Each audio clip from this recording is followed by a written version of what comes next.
Hello everyone, welcome to my channel. Holi का festival हो और गुजिया ना बने तो होली का फेस्टिवल अधूरा सा लगता है। तो इसीलिए आज मैं लेके आ गई हूँ गुजिया की रेसिपी। गुजिया दो तरह की बनती है, एक तो चाशनी वाली और दूसरी सूखी वाली गुजिया। आज मैं सूखी वाली गुजिया की रेसिपी आपके साथ शेयर कर रही हूँ। इस गुजिया को आप काफ़ी लंबे समय तक एंजॉय कर सकते हैं।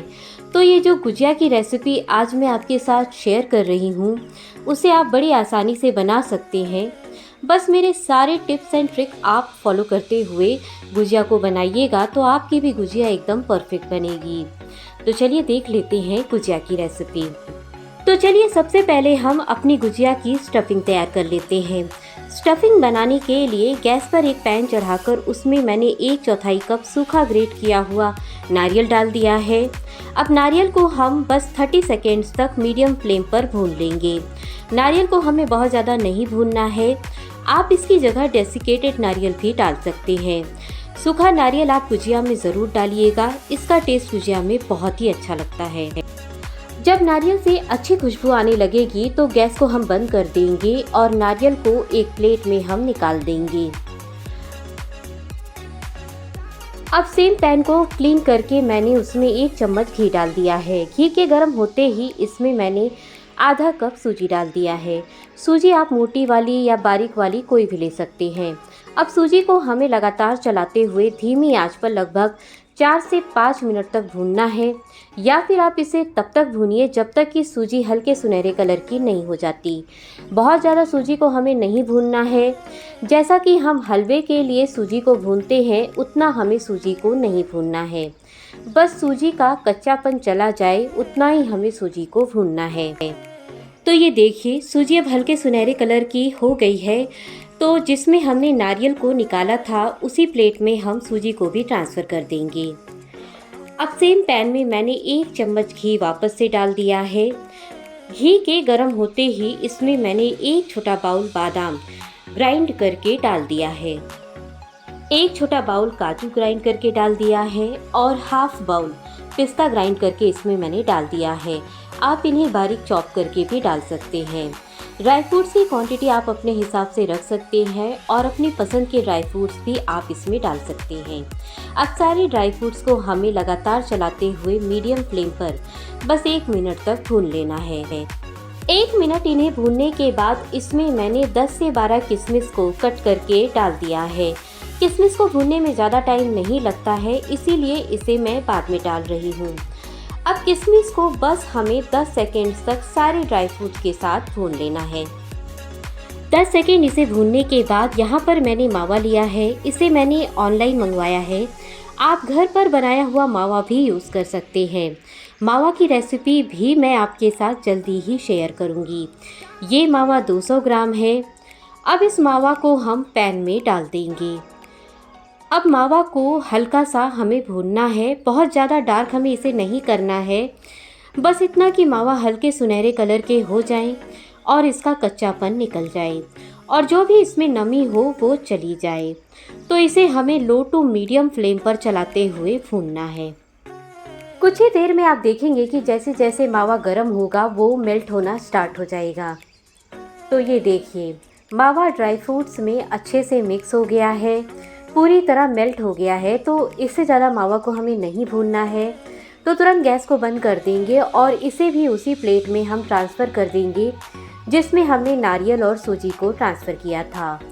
और अब इस मावा को हम ठंडा होने देंगे। मावा के ठंडे होते ही इसमें मैंने 1/4 कप शुगर पाउडर डाल दिया है और 1/4 चम्मच इलायची पाउडर डाल दिया है। मावा के ठंडे होने के बाद ही आप इसमें शुगर पाउडर डालिएगा। अगर आपने गर्म मावा में शुगर पाउडर डाल दिया तो शुगर मेल्ट हो जाएगी और फिर स्टफिंग गुजिया की ख़राब हो जाएगी। इसमें आप पिसी हुई शुगर ही डालिएगा क्योंकि पिसी हुई शुगर बहुत ही इजीली मिक्स हो जाती है। तो सारी चीज़ें अच्छे से मिक्स हो गई है तो हमारी गुजिया की स्टफिंग तैयार हो गई है। तो चलिए अब हम गुजिया का डो तैयार कर लेते हैं। तो डो बनाने के लिए एक बड़ा बर्तन लेकर उसमें मैंने 2 कप मैदा डाल दिया है। 1/4 चम्मच इसमें मैंने नमक डाल दी है और 2 चम्मच घी डाल दिया है। आप मोयम देने के लिए घी का इस्तेमाल ही करिएगा। घी से गुजिया अच्छी खस्ता बनेगी, कड़ी कड़ी नहीं बनेगी। वैसे आप ऑयल का भी यूज़ इसमें कर सकती हैं। अब एक बार इन्हें अच्छे से मिक्स कर लेंगे। अब मैदे को हाथ में लेकर मुट्ठी बनाएं। अगर मैदा इकट्ठा हो रहा है तो इसमें मोयम परफेक्ट है। अगर मैदा इकट्ठा नहीं हो रहा है तो मैदे में आप थोड़ा घी और ऐड कर दें। अब मैदे में थोड़ा थोड़ा पानी डालते हुए इसका डो बना लेंगे। डो को हमें थोड़ा कड़ा रखना है, उसे सॉफ्ट नहीं करना है। डो जितना ज़्यादा अच्छे से गूंदा हुआ होगा, आपकी गुजिया उतनी ही अच्छी बनेगी। तो डो हमारा तैयार हो गया है और ये देखिए डो हमारा इतना हार्ड होना चाहिए। अब डो को ढककर 15 मिनट के लिए रेस्ट पर रख देंगे ताकि डो हमारा सेट हो जाए। तब तक यहाँ पर मैंने आधी कटोरी पानी में आधा चम्मच मैदा डालकर इसका एक पतला घोल तैयार कर लिया है। इसका यूज़ हम गुजिया बनाते समय करेंगे। इस घोल को अभी मैं साइड में रखती हूँ और चलिए अब 15 मिनट भी हो गए हैं तो डो हमारा अच्छे से सेट हो गया है। अब डो को हम वापस से मसल कर चिकना कर लेंगे। उसके बाद हम इस डो से छोटी लोई बनाएंगे। जितनी बड़ी हम पूड़ी की लोई बनाते हैं बस उतनी बड़ी लोई इसकी हमें बनानी है। अब लोई पर थोड़ा सूखा मैदा लगाकर हमें इसे रोल कर लेना है। पूड़ी गोल नहीं भी बनेगी तो कोई प्रॉब्लम नहीं है, क्योंकि बाद में तो हमें इसे मोल्ड में शेप देना है। आप चाहे तो एक बड़ी सी रोटी बनाकर उसे किसी कटोरे से कट कर लें तो आपकी 3-4 पूड़ियाँ एक साथ बन जाएगी। इसे बहुत ज़्यादा मोटा भी मत आप रोल करिएगा और ना ही ज़्यादा पतला। ये देखिए हमारी एक पूड़ी तैयार हो गई है। मैं आपको इसकी थिकनेस दिखाती हूँ। इतना ही पतला इसे आपको रोल करना है। अब यहाँ पर मैंने गुजिया का मोल्ड लिया है। ये मार्केट में बहुत ही ईजिली मिल जाता है, ये ऑनलाइन भी मिल जाता है। अब मोल्ड को मैं घी से ग्रीस कर रही हूँ। उसके बाद हमने जो पूड़ी रोल करी है उसे मोल्ड के ऊपर रख देंगे। जो हमने मैदे पानी का घोल बनाया था उसे पूड़ी के किनारों पर अच्छे से लगा देंगे। ऐसा करने से गुजिया के किनारे अच्छे से सील हो जाएंगे। अब इस पे हम ये स्टफिंग रखेंगे। स्टफिंग आप अपने हिसाब से कम या ज़्यादा रख सकते हैं, लेकिन स्टफिंग जितनी ज़्यादा रहेगी गुजिया उतनी ज़्यादा खाने में टेस्टी लगेगी। तो स्टफिंग डालने के बाद हमें मोल्ड को जोर से प्रेस करना है ताकि गुजिया अच्छे से सील हो जाए, और फिर उसके बाद किनारों पर जो एक्स्ट्रा डो है उसे निकाल देंगे। इस डो को आप फिर से डो में मिलाकर इसकी गुजिया बना सकते हैं। उसके बाद मोल्ड खोलकर हम गुजिया को निकालेंगे। तो ये देखिए एक हमारी गुजिया तैयार हो गई है। सेम इसी तरीके से हम सारी गुजिया को बना लेंगे। अब चलिए गुजिया को हम फ्राई कर लेते हैं। धीमी आंच पर तेल को गरम करके धीमी आंच पर हमें गुजिया को फ्राई करना है। हल्के गरम तेल में एक एक करके गुजिया को हम डालेंगे और इसके बाद उलटते पलटते हुए हम गुजिया को फ्राई करेंगे। गुजिया को हमें पेशेंस के साथ धीमी आंच पर हल्का सुनहरा कलर आने तक फ्राई करना है। अगर आप गुजिया को हाई फ्लेम पर फ्राई करेंगे तो गुजिया के ऊपर बबल्स आ जाएगी, और फ्राई करने के बाद थोड़ी देर तक तो गुजिया खस्ता रहेगी, पर थोड़ी देर के बाद ये सॉफ्ट हो जाएगी। और अगर आप इसे धीमी आंच पर फ्राई करेंगे तो गुजिया एक सप्ताह तक खस्ता बनी रहेगी।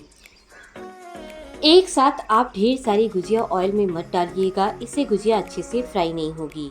अगर आप एक साथ ज़्यादा गुजिया फ्राई करना चाहते हैं तो बड़ी कढ़ाई लेकर उसमें ज़्यादा ऑयल डालकर ज़्यादा गुजिया को आप फ्राई कर सकते हैं।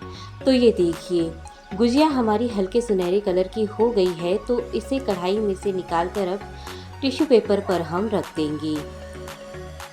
तो इसी तरह से मैंने इतनी गुजिया फ्राई कर ली है। तो हमारी बहुत ही खस्ता टेस्टी सूजी मावा गुजिया रेडी है सर्व करने के लिए।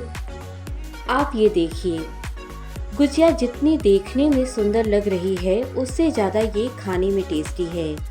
तो आप भी देर मत करिए, जल्दी से होली में मेरी ये रेसिपी देख करके गुजिया बनाइए और अपनी होली को एंजॉय कीजिए। तो जल्दी आपसे मिलूंगी एक नई रेसिपी के साथ। थैंक्स फॉर वॉचिंग और आप सभी को हैप्पी होली।